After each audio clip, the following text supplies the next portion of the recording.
Welcome to Beardy, Bruce Lee Central. I get asked about Bruce Lee all the time, and I think Bruce Lee was very unique. Like any other human being, he was human. I did get to see him and watch him and talk to him. And I can tell you that his sidekick, his 𝘽𝙧𝙪𝙘, was spectacular. Yeah. The best I've ever seen to this day. Much better than me ever was, ever will be, ever could be.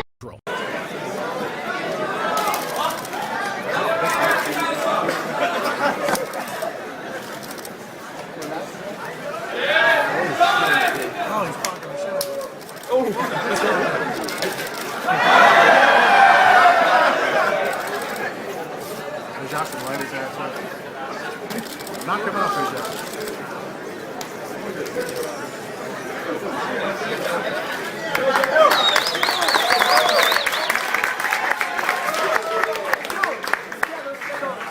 Hey everybody, it's Birdie here. What's going on, guys?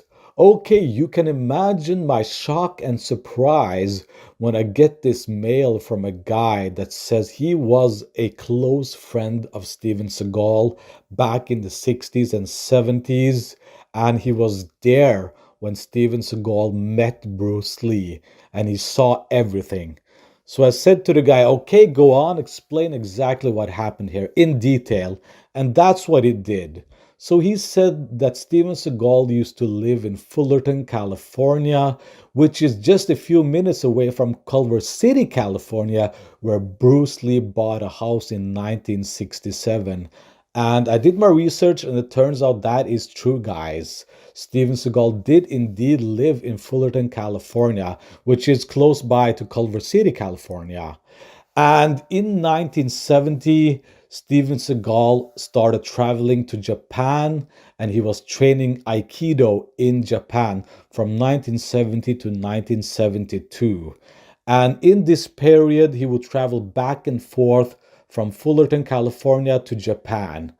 And after a couple of years of doing Aikido in Japan, Steven Seagal thought he was it. He was now the greatest martial artist to ever live. This is according to his friend, right? So he said that his ego was up in the sky, you know. He just thought he was the greatest martial artist ever. Just after a couple of years of doing Aikido in Japan. So while he was in Japan, he saw a Bruce Lee movie for the first time, okay? And he was infatuated with this person, this Bruce Lee. And he started watching more Bruce Lee movies. And his friend basically said that he was in love with Bruce Lee, right? And he started doing some research on Bruce Lee. He wanted to find out who this guy was. And to his surprise, to his shock, it turns out that Bruce Lee was living in Culver City, California, which is close to Fullerton, California, where Steven Seagal was living. So he decided then and there that he was going to pay Bruce Lee a visit the next time he was in California. And that's exactly what he did. He asked his friend if he wanted to join him, and they were going to go over to Bruce Lee's house, basically just knock on his door. Remember, there was no social media or Twitter or Facebook or whatever back in these days. So they were going to go and knock on his door and just pay this guy a visit. Talk to him, spar with him, whatever. There was no plan. They just wanted to meet Bruce Lee, okay? So yes, his friend accepted. They said, okay, I'll join you. And the next time he was in Fullerton, California, he went over to Bruce Lee's house and they knocked on his door and there was no answer. So they started going back on the backyard of the house, and that's where they saw Bruce Lee with his friends working out in the backyard. And Steven Seagal went over to Bruce Lee and he introduced himself, etc., etc. And to his friend's surprise, Steven Seagal demanded a sparring match with Bruce Lee then and there. And Bruce Lee and his friends were basically just laughing at this guy. And Bruce Lee was like, you come over to my house just uninvited and just ask for sparring match. I mean, I mean, that's not how it works, guys. You can't just come to someone's house like that, okay?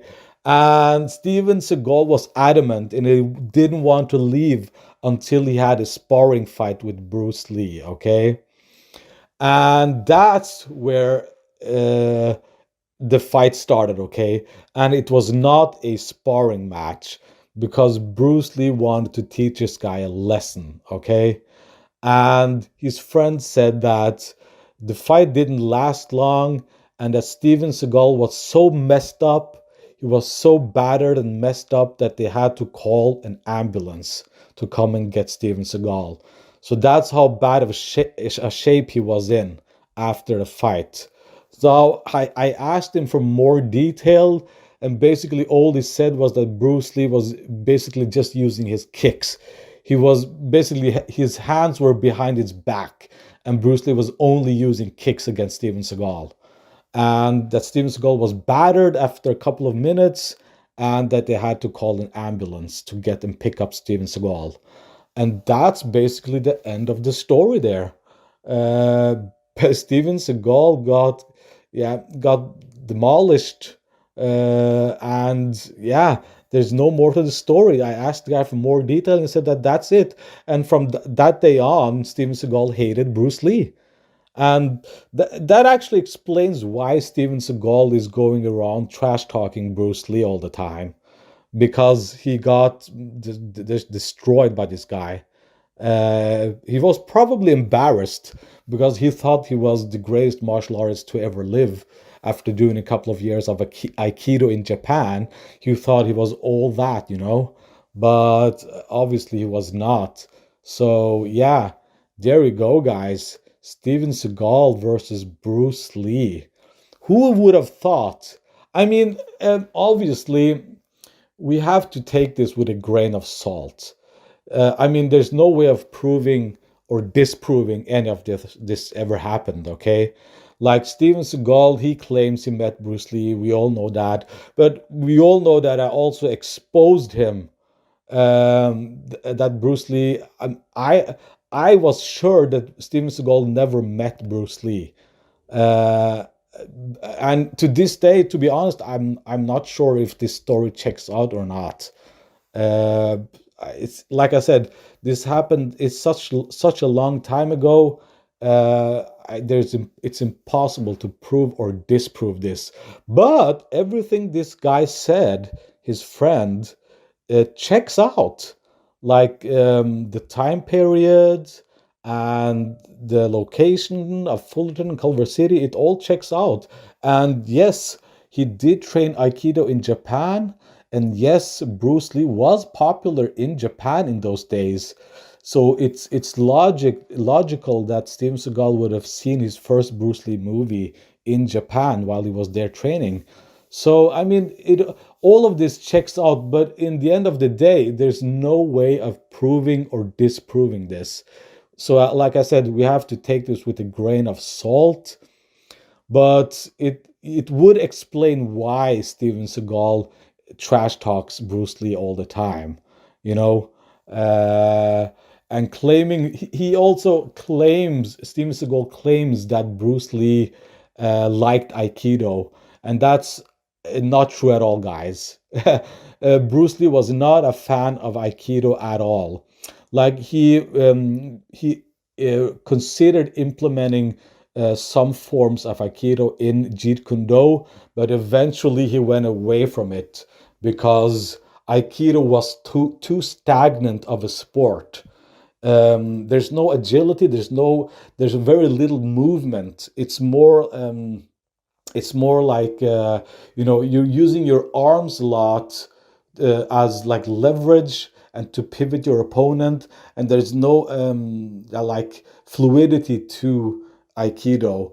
And probably there is fluidity to Aikido if you go to back in time to these early grand masters of Aikido. They were more agile then than the Aikido you see today. And yeah, like I said, Bruce Lee was not a fan of Aikido at all. So Steven Seagal claiming that Bruce Lee was a fan of Aikido. And not only that, Steven Seagal claimed that he taught Bruce Lee Aikido. I mean, he was that didn't happen. If they ever met, this is what happened, what his friend told me, okay? That he knocked on his door, no one answered the door. They went around to his backyard, and Bruce Lee got angry and he beat his ass.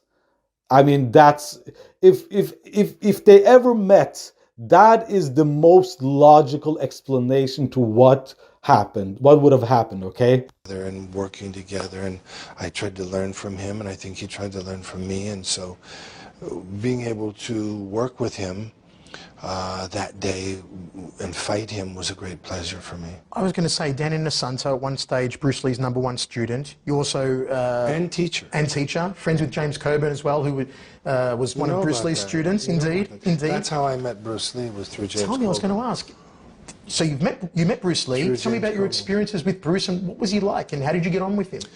You know, I wasn't around Bruce much. He was the kind of guy who kind of would badmouth most, a lot of the other martial artists and martial arts in a kind of a sarcastic way, fun way, which I understood. For some reason, he never had anything bad to say about me. And I was quite interested in Aikido, and he was very nice to me. He knew that I grew up in Asia and that I had a son that was just exactly the same age as Brandon. And when I met Brandon, he had lighter hair, and said, "This is my little Caucasian boy," you know.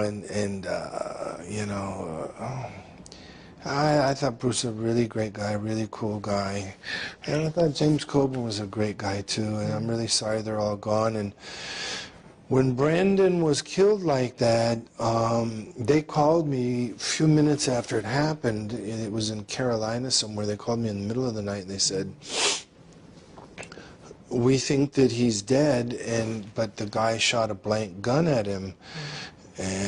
How could he be dead? He's dying. He's you know, severely hurt, maybe dead."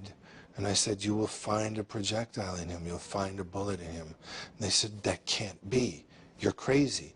And I said, "You will find a bullet in him." And they called me in the morning and they said, "You're amazing." And I said, "Why?" And they said, there was a bullet in him. And I can go through the whole story on what really happened, which most people don't know, but the long and the short is when Brandon passed like that, I didn't sleep for 3 or 4 days. Wow. It just reminded me too much of certain things, and the loss of both of them was terrible for me. Another great actor, one of my favourites, and I know he's one of your favourites as well, Jackie Chan, man who sent me flowers for my 21st birthday, coincidentally. And by the way, you and I share the same birthday, April 10. You were one of the people, and it's a little-known fact, who helped Jackie Chan break into America and introduce him to American audiences. Can you tell me about your relationship with Jackie and how that started? I mean, I've known Jackie for, Jesus, maybe 40 years. Wow. I've known him from way back in the early days. I'm not very close with him anymore. I don't really go to Hong Kong or China much anymore. Him, Sammo Hung, a lot of the old, you know, some of this is really maybe not quite fit for, you know, saying out loud on film, but there's an interesting group of folks that, you know, are kind of some in the shadows and some in the light, and I was friends with all those guys for a long time. Haven't seen Jackie for a long time now, but at one time I thought we were kind of good friends, you know. In an interview, you also said once you'd made many great movies, which you have, and said you'd made many, or some, bad movies. Is there one particular film you look back on and you sort of cringe and go, geez, did I really do that? Unfortunately, there's many. I think, you know, I was looking at an actor the other day on screen, and I was going, holy shit. Can you say shit on this interview? You can say whatever you like. Yeah. I said, holy shit, did this guy actually do this? Not only was the movie that bad, but the acting was that bad. And it's a pretty famous actor. And I just said, hey, man, happens to all of us. Who's the most legitimate Hollywood tough guy, in your opinion? You accept it, of course. When you say tough guy, do you mean martial artist or just tough guy? I mean, Stephen, for real, if he was on the street and there was a situation, you wanted this Hollywood guy by your side because he could defend himself.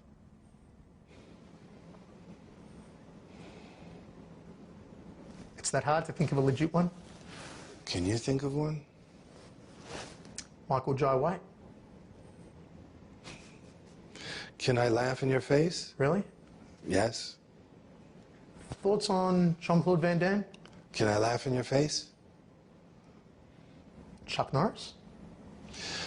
I mean, Chuck is in his mid-70s. He's probably 76 years old, okay? 75, 76 years old. Interesting. So I don't know. I've heard that he's not, you know. So, I mean, I don't really want to get into, on film anyway, you know, who's a tough guy. Do I think Michael is a tough guy? No. Do I think he's a martial artist? No. Do I think Jean-Claude's a tough guy or martial artist? No. If you were to put together your own ensemble of action stars, your own version of the Expendables, let's say, who would you choose, 3 or 4 actors to be in there with you? I think they had many great actors in there, you know, that are great action guys. I think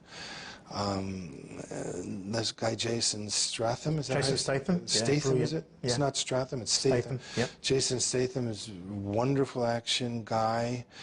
Jet Li, fantastic action guy, who, by the way, is a real martial artist. Yes, great wushu. And, you know, I mean, I'd never seen him fight, but I would imagine if you would have mentioned his name over those guys, I would have to say, okay, he's a real martial artist and probably can fight. Dolph Lundgren, Kyokushin karateka, used to be competitive.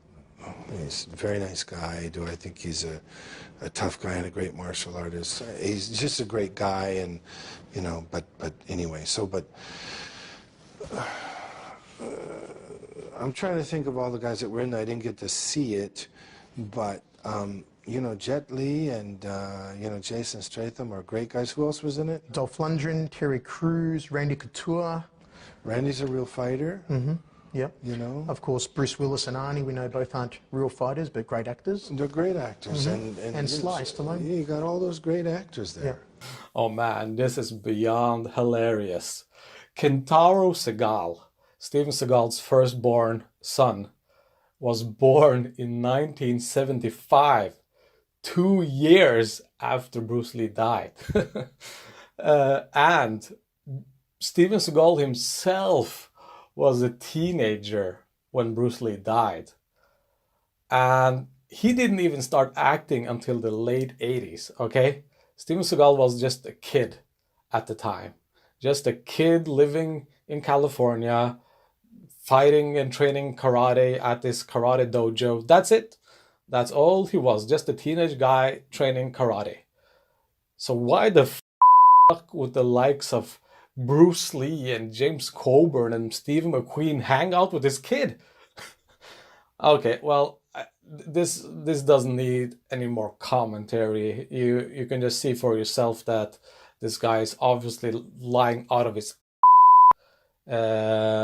but that's nothing new. Steven Seagal is notoriously known for just making up lies and talking. So yeah, we'll leave it at that.